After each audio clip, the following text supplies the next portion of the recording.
Get out. This house is ours now. Amanda's voice rang through the hallway where I had grown up. Mom's pictures were still on the walls, and I stood there, still wearing my black funeral dress, struggling to believe how fast everything had fallen apart. My name is Olivia Parker, and less than a day after burying my mother, my sister-in-law was trying to kick me out of my childhood home. "You can't do this," I said, my voice shaking. "I live here. I took care of Mom for 3 years while you and Marcus never even visited." Amanda smirked. "Actually, we can. Marcus is the oldest, so everything goes to him now. That's just how it works." I turned to my brother, who stood silently behind her. Marcus had always been the successful one, the golden child who moved away and married well. Meanwhile, I had stayed, putting my life on hold to care for Mom. "Marcus," I pleaded, "you can't let her do this. This is our home." He avoided my eyes, shifting uncomfortably. "Amanda's right, Liv. Mom's gone now, and we have plans for the house." "Plans?" My stomach sank. "What kind of plans?" Amanda's eyes gleamed. "We're selling it, of course. The property value is high. We'll make a fortune." I couldn't believe it. This wasn't just a house, it was filled with memories. The kitchen where Mom taught me to bake, the backyard where Dad built our treehouse, the living room where we spent every Christmas together before Marcus left. "You have until tomorrow evening," Amanda said, glancing at her watch. "Take your things and leave. Whatever's left is ours." "The will hasn't even been read yet," I protested. Amanda sighed, faking sympathy. "Oh, sweetheart, do you really think your mother left anything to you? You never even had a real job. You just stayed here while Marcus built a successful life." The truth was, I had paused my graphic design career to care for Mom. I worked remotely so I could be there for her, but Amanda saw it as a failure. "The will is being read tomorrow morning," I said firmly. "I'm not leaving until then." Amanda's smile faded. "Fine, enjoy your last night here, but when the will proves what we all know, I want you gone."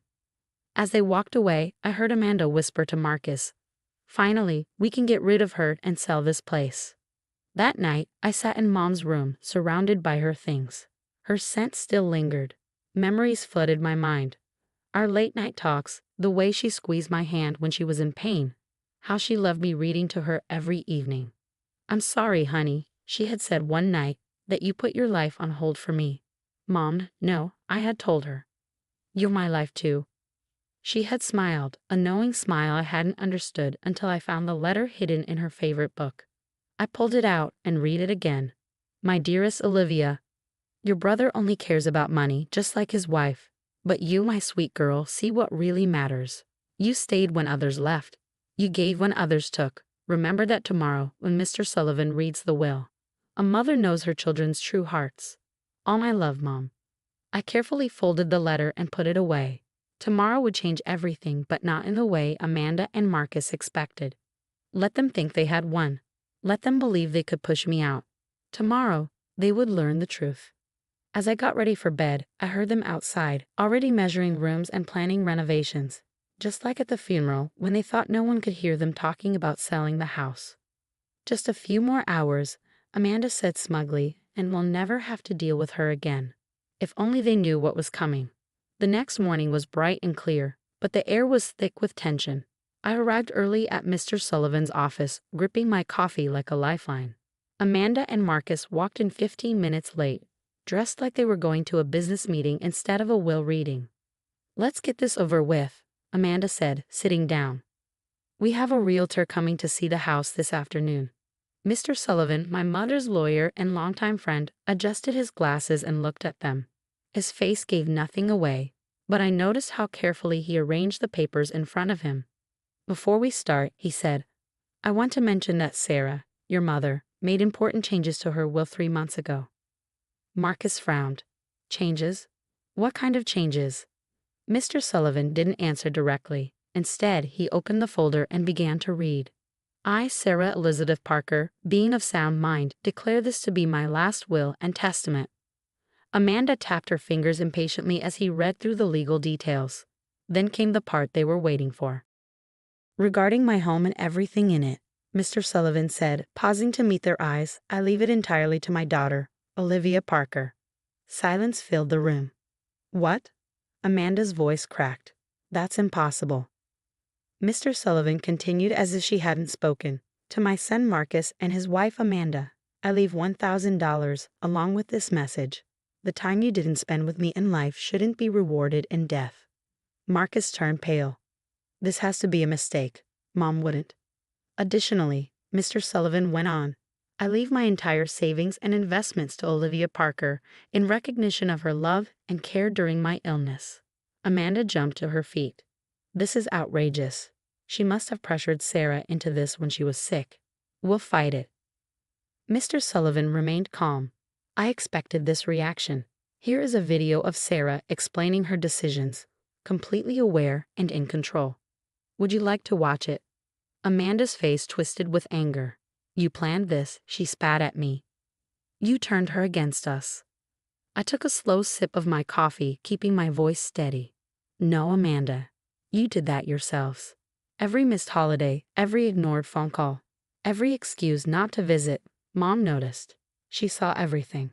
Mr. Sullivan, Marcus started, his voice unsteady. Isn't there anything we can do? There's more, Mr. Sullivan said. Sarah left personal letters for each of you. He handed them their envelopes. I already knew what mine said. Mom had shared it with me during one of our late-night talks. But watching Amanda and Marcus read theirs, I saw the realization hit them like a slap. Marcus sank into his chair, his hands shaking. Amanda just stared at her letter, speechless for once. The realtor, she muttered. We need to cancel. Yes, I said quietly, you do. And you need to move your things out of my house by tomorrow evening. The irony wasn't lost on anyone. Mr. Sullivan cleared his throat. Everything is in order. Olivia, I'll need you to stay and sign a few documents. Amanda stormed out, Marcus following behind her. Through the window, I watched them arguing in the parking lot, their gestures frantic. Your mother was very proud of you, Mr. Sullivan said softly. She knew exactly what she was doing. I nodded, thinking of all the moments Mom and I had shared, of the quiet wisdom she had passed on to me. She knew them better than they knew themselves, I murmured. And she knew this day would come. As I signed the final papers, I felt lighter. Mom had made sure our home stayed with the person who truly cared about it. Amanda's dreams of selling it were over. Walking to my car, I heard Amanda's voice echo across the parking lot. This isn't over. But it was. Mom had made sure of that. And as I drove home, to my home, I smiled. Justice doesn't always come with a fight. Sometimes it comes with a mother's quiet strength and a will that says everything. The weeks after the will reading brought changes I never saw coming. The first surprise came one evening when Marcus showed up alone at my door. He didn't look like the confident businessman Amanda had shaped him into. He looked like my little brother again. Can we talk? He asked, shifting awkwardly, just like he used to when we were kids and he'd broken something of mine. I let him in, watching as he took in the house. Mom's touch was still everywhere, mixed with my own. Nothing like the sleek, modern space Amanda had planned to turn it into. I found these, he said, pulling out a stack of old photos from his jacket, from before everything. The pictures showed us as kids, playing in the backyard while Mom watched from the porch with her warm smile. Back when Marcus was just my goofy little brother, before Amanda convinced him that success meant leaving his past behind. I'm sorry, Liv, he said, his voice cracking. Mom's letter. She wrote about how you took care of her, how you read to her every night even after working all day, how you never complained, even when he swallowed hard. She loved you, Marcus, I said gently. She was just disappointed in your choices. He nodded, wiping his eyes. Amanda and I are separating. After the will reading, I started seeing things differently. How she always pushed me to put money over family, You don't have to explain, I interrupted. Mom always said people revealed their true selves eventually. The second surprise came a week later. Amanda tried to fight the will, but the video Mr. Sullivan had mentioned surfaced. In it, Mom spoke clearly and confidently, explaining her choices. My daughter Olivia understands that a home is more than just walls and a roof, she said. It's where memories live, where love grows. Amanda and Marcus see only dollar signs. They'll learn too late perhaps that some things can't be measured in money. The video spread quickly in our small town. Amanda's perfect reputation crumbled.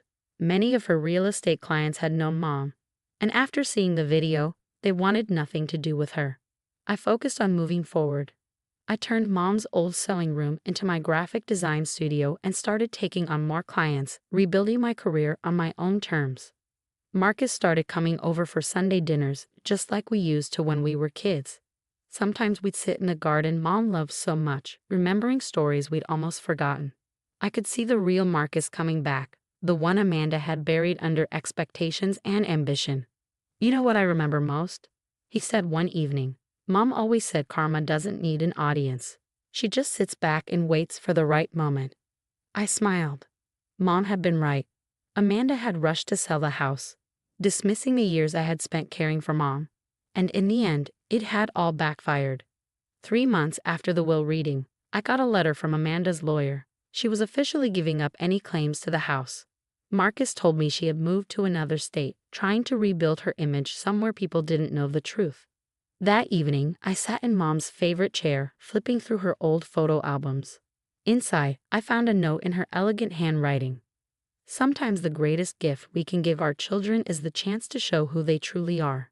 Watch, wait, and trust that truth will always surface in its own time. I ran my fingers over the words, feeling closer to her than ever. She hadn't just left me a house.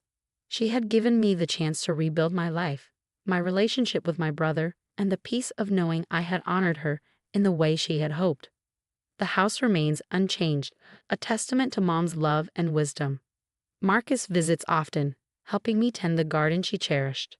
And sometimes, when I sit on the porch where she used to watch us play, I can almost feel her smile. She had always known what Amanda never understood. The true value of a home isn't in its price, but in the love it holds and the memories it keeps safe. And in the end, that was worth more than anything.